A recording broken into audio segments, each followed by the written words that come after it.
नमस्कार। आज येणाऱ्या जिल्हा परिषद, पंचायत समिती आणि नगरपालिकांच्या निवडणुकीच्या संदर्भानं करमाळा तालुक्यामध्ये संजय मामा शिंदे माजी आमदार यांच्या कार्यालयामध्ये राष्ट्रवादी काँग्रेस पार्टीचा जिल्हाध्यक्ष म्हणून या ठिकाणी इच्छुक उमेदवारांची आणि संबंधित मतदारसंघातल्या परिस्थितीची चाचपणी करण्याची करता मी या ठिकाणी आलो होतो। त्यामध्ये करमाळा तालुक्यामध्ये 6 जिल्हा परिषद गट आहेत। त्यात पांडे, बीट, कोर्टी, चिकलठाण, वांगी आणि केम हे 6 जिल्हा परिषद गट आणि त्याच्या अंतर्गत येणारे रावगाव, पांडे, हिसरे, बीट, कोर्टी, केतूर, चिकलठाण, उमरड, जेऊर, वांगी, साडे आणि केम या 12 पंचायत समिती गणाच्या करता इच्छुक असलेले त्या कॅटेगरीप्रमाणे जसं त्या ठिकाणी राखीव जागा आहे त्या पद्धतीनं निवडणूक लढवण्याच्या करता ज्यांची इच्छा राष्ट्रवादी काँग्रेस पार्टीकडनं आहे त्या सर्वांची या ठिकाणी चर्चा केली। त्याला मुलाखती म्हणता येणार नाही, चर्चा सर्वांच्या बरोबर केली। साधारण त्या मतदारसंघातली स्थानिक परिस्थिती समजून घेतली। आमचे तालुक्याचे अध्यक्ष आवताडे साहेब आणि बाकी आमचे इतर सहकारी या मुलाखतीमध्ये सहभागी होते।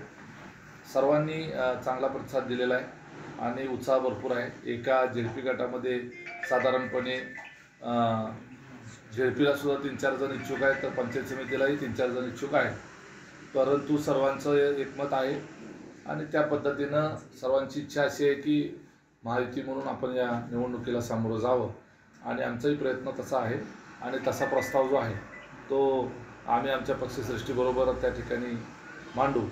पक्षाच्या पातळीवर परवाच जिल्ह्याचे संपर्कमंत्री म्हणून ज्यांची निवड झाली ते कृषी मंत्री असलेले दत्तामा भरणे यांचाही दौरा संजय मामाच्याच फार्म हाऊसला त्या ठिकाणी आयोजित करण्यात आला होता आणि त्याच ठिकाणी जिल्ह्याची बैठक झाली होती।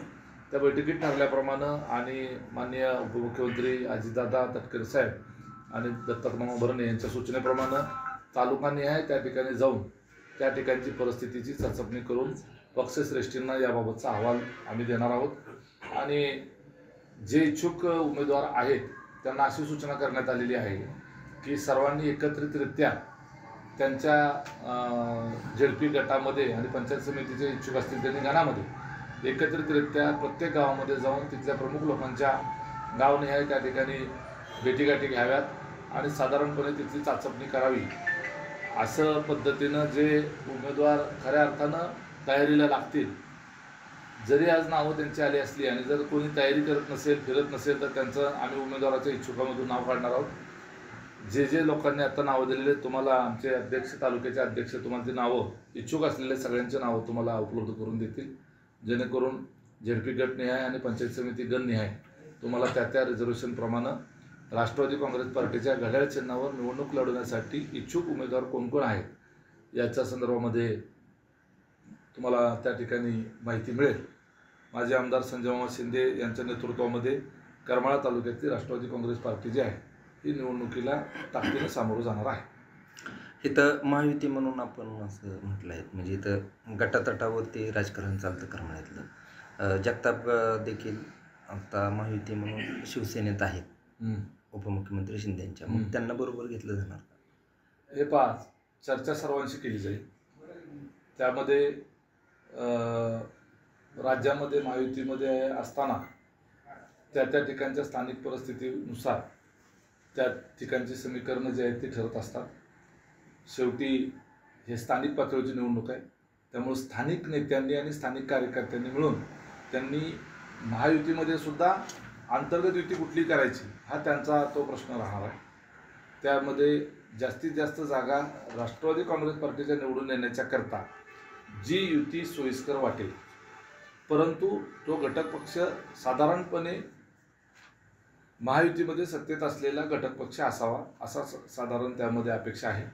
आणि त्याच्यामध्ये कदाचित असंही होऊ शकतं की भारतीय जनता पार्टी, राष्ट्रवादी असं एकत्रित समीकरण होऊ शकतं, भारतीय जनता पार्टी, राष्ट्रवादी आणि शिवसेना असंही एकत्रित समीकरण होऊ शकतं, किंवा राष्ट्रवादी आणि शिवसेना असंही समीकरण होऊ शकतं।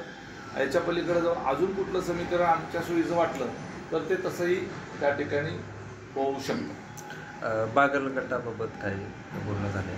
बागल गटाच्या रश्मी बागल या भारतीय जनता पार्टीमध्ये काम करतात आणि त्यांचे बंधू दिग्विजय बागल हे एकनाथ शिंदेच्या शिवसेनेमध्ये काम करतात. जर बागल आमच्यासोबत आले किंवा आम्ही त्यांच्यासोबत गेलो तर महायुती आपोआपच होते.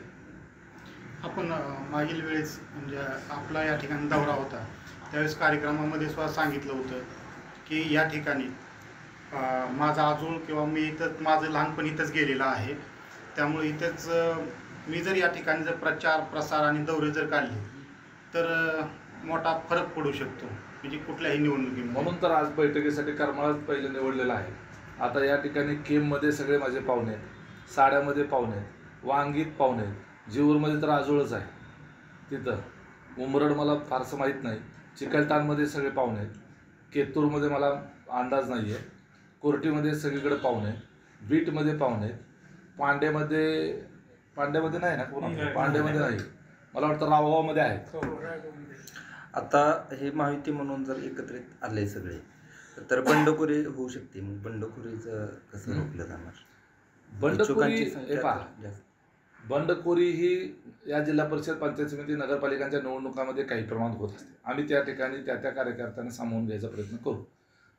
इलेक्टिव्ह मेरिट हा या निवडणुकीचा निकष आहे. एखादा कार्यकर्ता आज रोजी आमच्या पक्षात नाही आणि त्या संबंधित गटामध्ये आमच्याकडेही तेव्हा सक्षम उमेदवार नाही आणि तो जर आमच्याकडून त्या ठिकाणी तिकीट घेऊन निवडणूक लढवायला तयार असेल, आमच्या पक्षात प्रवेश करून, आणि ती जागा त्याच्या येण्यामुळे जर निवडून येणार असेल तर अशा कार्यकर्त्यांचा विचार त्या ठिकाणी आम्ही निश्चितपणे करणार आहोत. त्याच्यामुळं इलेक्टिव्ह मेरिट हा या निवडणुकीतला महत्त्वाचा निकष आहे. एखादा इलेक्टिव्ह मेरिट नसलेला परंतु उमेदवारीकरता आग्रह धरणारा असा जर कोणी कॅन्डिडेट असेल, परंतु तो पक्षाच्या एकूण प्रक्रियेत निष्ठावंत आहे, अनेक वर्षापासून काम करतो आहे, तर नवीन धोरणानुसार स्वीकृतची पण व्यवस्था आपल्याकडे आता होणार आहे आणि त्याच्यामध्ये तशा कार्यकर्त्यांना आम्ही सामावून घ्यायचा प्रयत्न करू. ओपन आणि ओबीसी या सर्वच प्रक्रियेमध्ये आपण कशा प्रकारे समन्वय साधणार आहे? कारण की ओपन ह्या जागा बऱ्यापैकी आहेत, ओबीसीसाठी त्यात 2-3 किंवा म्हणजे अशा कमी प्रमाणात आहेत आणि जे ओपनमधील जो आता मराठा समाज आहे तो सुद्धा ओबीसीमध्ये आलेला आहे. मग यामध्ये ओबीसी आणि ओपन याचा समन्वय कशा प्रकारे आपण साधला जाणार? मराठा समाजाचा सरसकट ओबीसी झालेला नाही आहे. ज्यांच्याकडे कुणबीचे दाखले आहेत तोच मराठा समाज हा ओबीसी झालेला आहे आणि ते प्रमाण जर बघितलं तर 100 मराठा समाजाच्या मागं साधारण 3-4 लोकांचं कुणबी आहे. त्यामुळे ते काही फार मोठं प्रमाण अजिबात नाही. त्यामुळे तसं समजण्याचं कारण नाही. विनाकारण अशा काही बाबतीत त्याचा भावपूत केला जातो आणि त्यात समाजामध्ये विनाकारण वेगवेगळ्या समाजात गैरसमज पसरवला जातो. असं होणार नाही.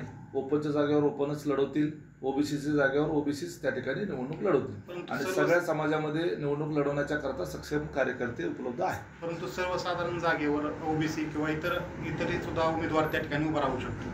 मग अशा वेळेस त्या ठिकाणी तो जर इतर ह्याच्यातला समाजामधला जो उमेदवार असेल तर त्याला त्या ठिकाणी संधी दिली जाणार का?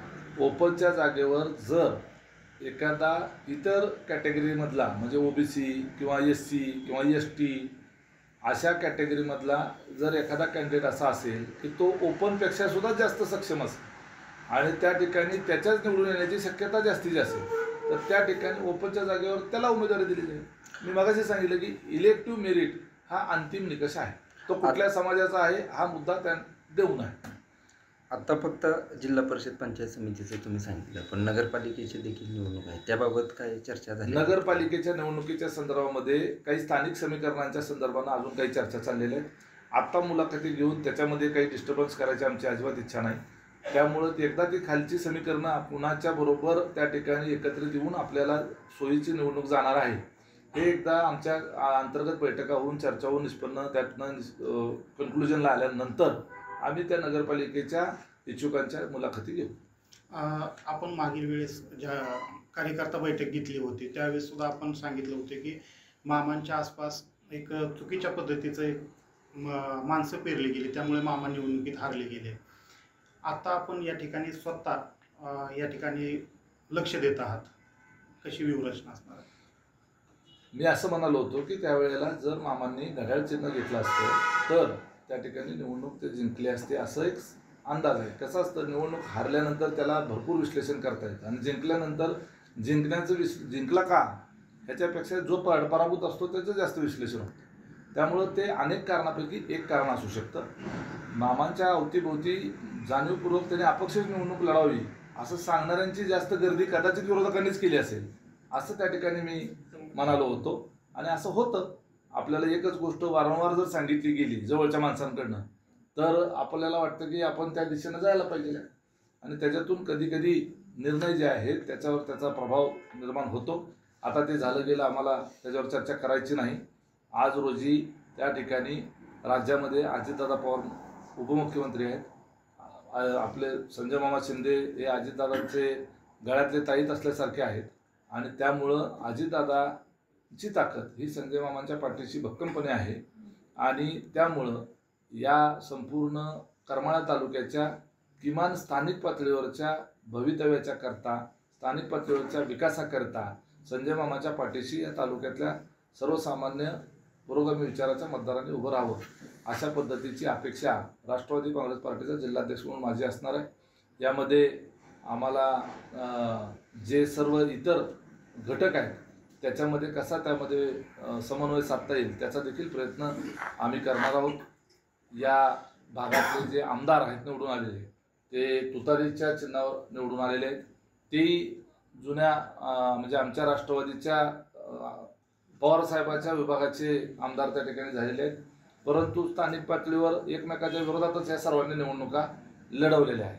त्यामुळं इथली जी स्थानिक पातळीच्या निवडणुकीची समीकरण आहे हे त्या विधानसभेच्या निवडणुकीच्या पार्श्वभूमीवर, भविष्य काळातल्या येणाऱ्या वेगवेगळ्या निवडणुकीच्या पार्श्वभूमीवर ठरणार आहे. त्यामुळे इथला निर्णय तो त्या स्थानिक नेत्यांनी त्या ठिकाणी घ्यायचा आहे. म्हणजे आभाशी ही युती होण्याची काही तशी काय संकेत मिळाले तर युती होणार? सध्या ते आमच्या विरोधी पक्षात आहे.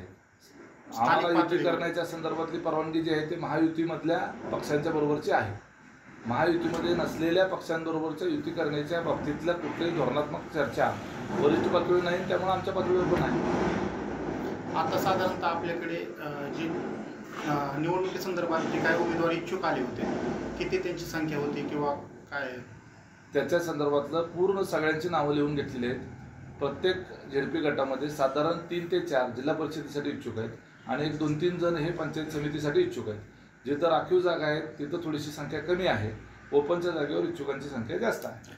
जर महायुतीमध्ये जागेचा फॉर्म्युला कसा असू शकतो ह्याच्याबाबत काही चर्चा झालेली आहेत का?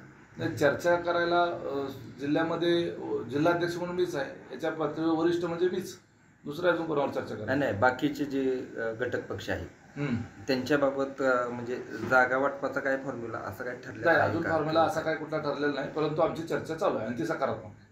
चिकलठाण गट हा सर्वसाधारण आहे आणि तोच एकमेव पडलेला आहे. तेवढा त्या ठिकाणी काय सध्या किती लोकांची नावं समोर आली? एक साधारण 3-4 जणांची त्या ठिकाणी इच्छुकांची नावं आली.